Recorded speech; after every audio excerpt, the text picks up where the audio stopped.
Om Shanti.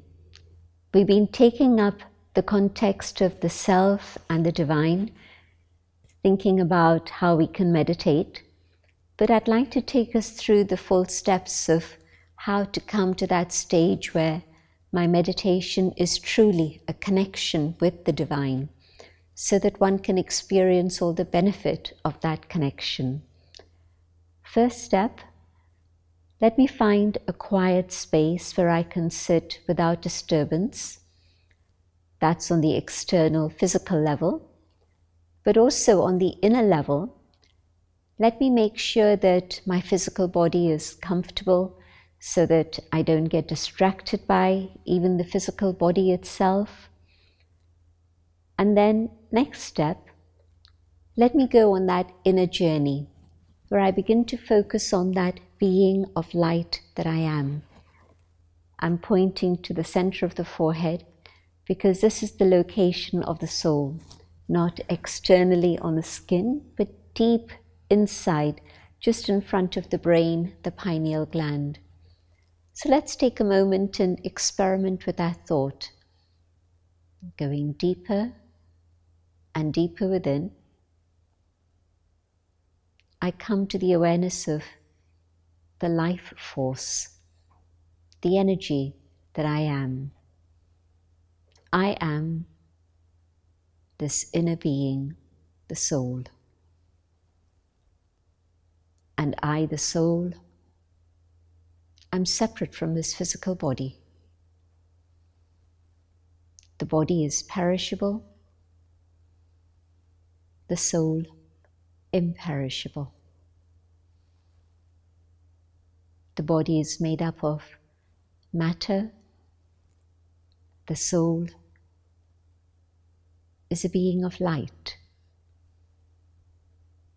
beyond physical matter. The body has its own limitations. The soul, with its form of light, can travel beyond all boundaries, beyond all limits. I, the soul, am a being of peace. I'm a being of light. And in this awareness, I shine in the center of the forehead.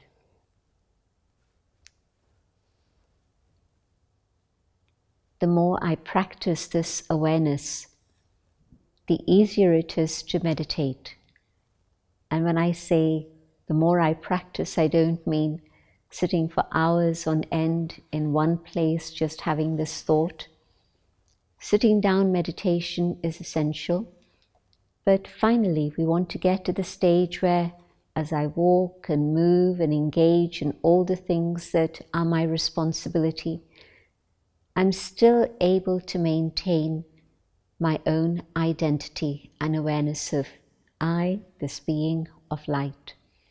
When I look at you, to see you also as that being of light.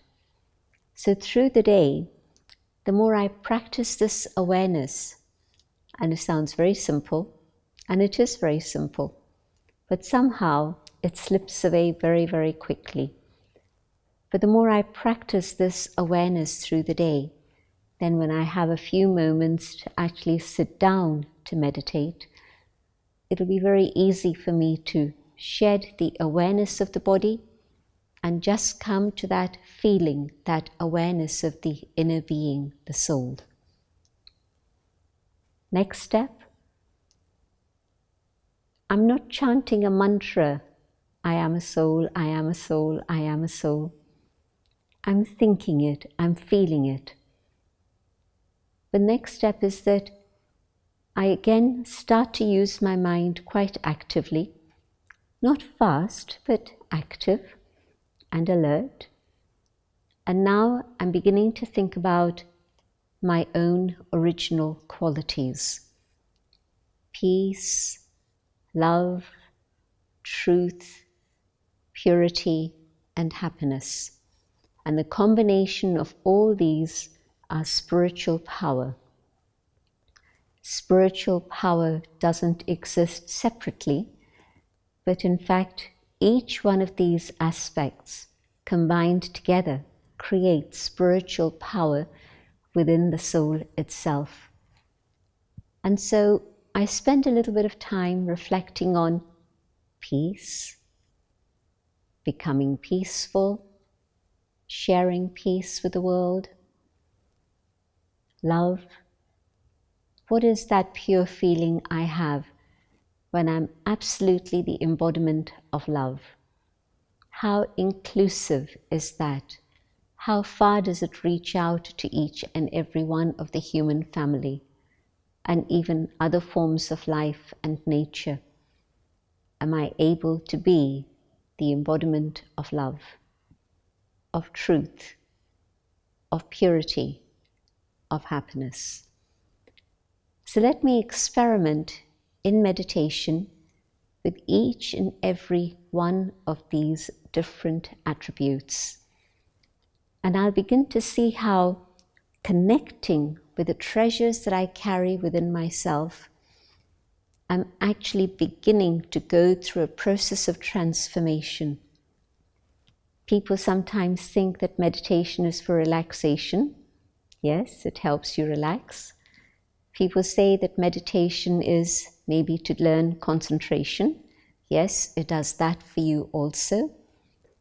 But most of all, Raj Yoga meditation is for transforming the self so that whatever are the negative tendencies that I've had in the recent past, I can finish those and connect with my own original treasures and emerge those and use those in my life.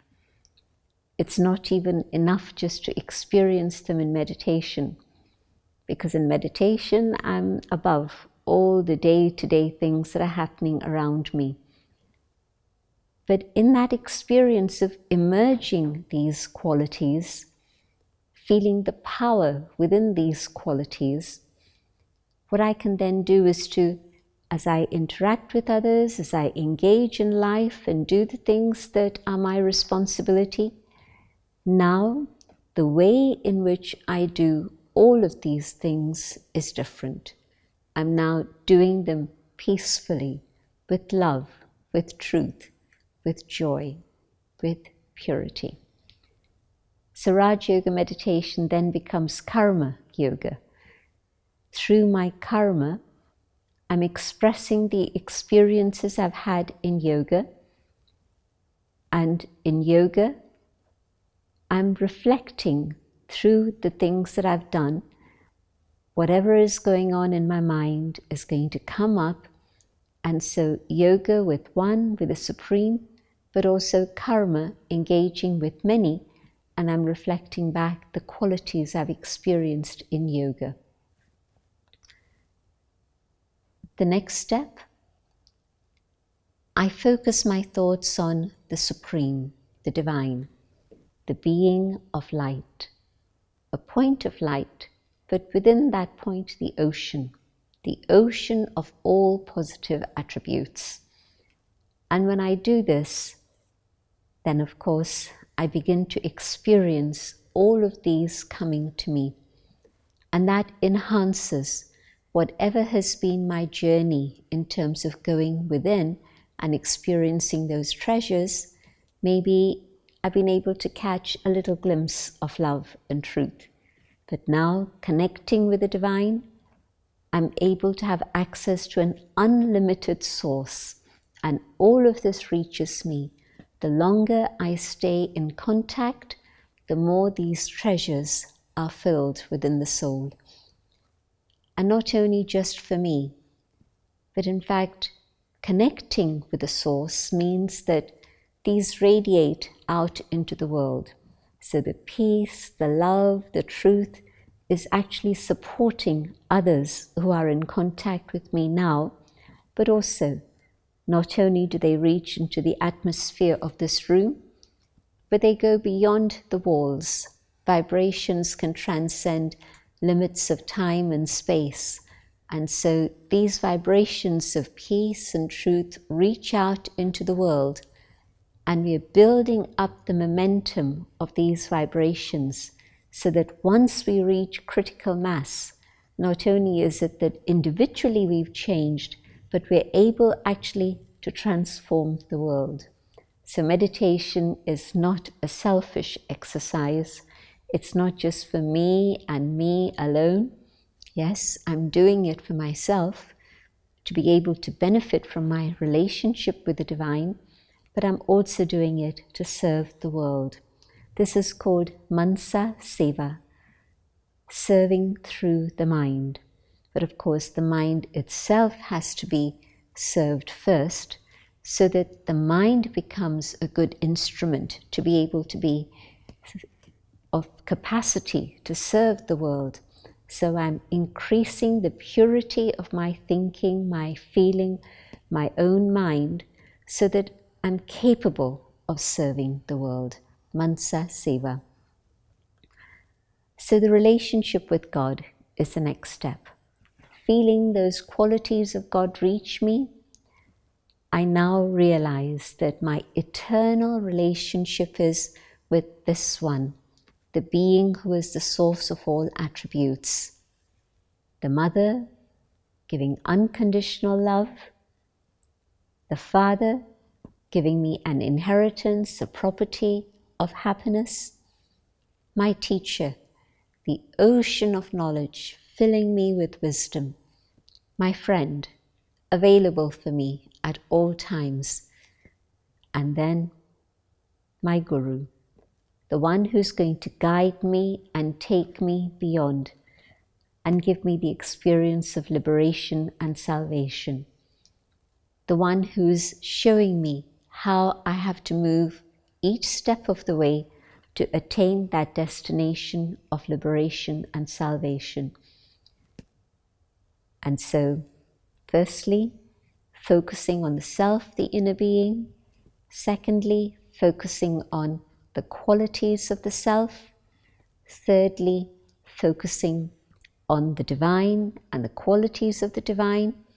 Fourthly, thinking about my relationships with the divine. And fifthly, to think about this dimension of light beyond. Here is the physical dimension, then there's a subtle dimension also. But beyond that, there's another dimension, that of the Brahma Mahitattva, the element of light, the Brahma Tattva, the element of Brahma. And that is God's home and my home also, a place of infinite light with no walls, just infinity. God's home. So when I think of God, let me think of that space, God, the being of light beyond this physical dimension, even beyond the planets and the sun and the stars and everything within this physical domain. Beyond that, the realm of God, the world of light. And that is my home also. Sometimes when people don't always understand God or are ready to understand God, something within them is a memory of that world of infinite light. And maybe they've experienced that home. Maybe this has been your experience, that God became a mystery and you thought, okay, I won't think about it anymore. There are so many conflicting ideas we get exposed to about God. But am I able to go beyond? Am I able to go to that world of light? And so transcend all the things here, go to that domain, the world of light, and in that light you'll experience the connection with the divine. Because every picture has a background. Okay, I'm looking at this face, I'm looking at this image, and I'm thinking now in terms of the being of light. For the background, it's also of light. Let us have a short meditation to experience these different steps. Relaxing the body I come to the awareness of the soul. I shine. I, the soul, eternal, immortal, free. But within I, this being of light, I can feel peace. And in this state of peace, another door opens and I begin to experience love. And as I feel the safety and warmth of the love within, I begin to understand what is truth. I have a glimpse of that.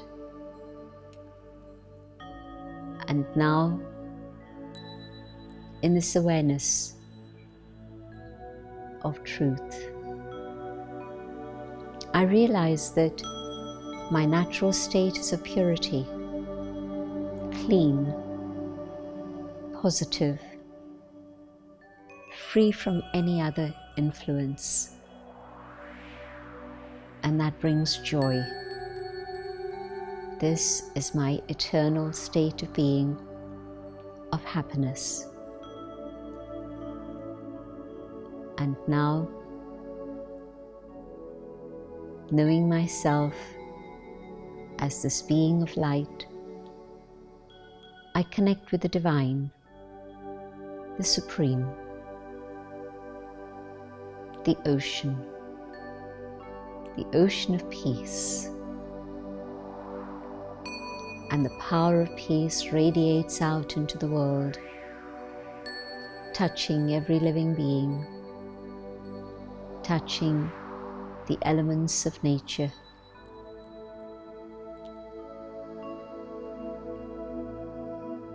Love,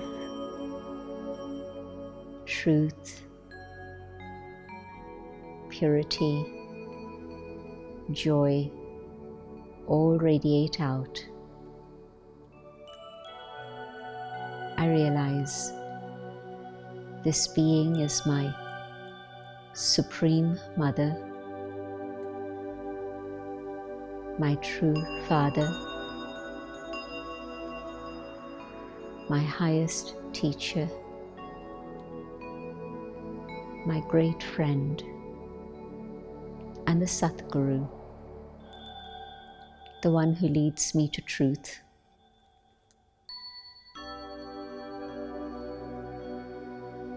And I find myself in this space of light,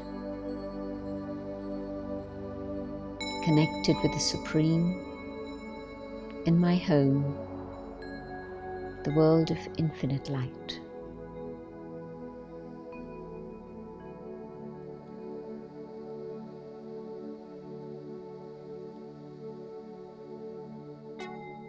And from my home, I come back to the physical dimension. But even as I come here to the physical world, I keep this experience with me. Om Shanti.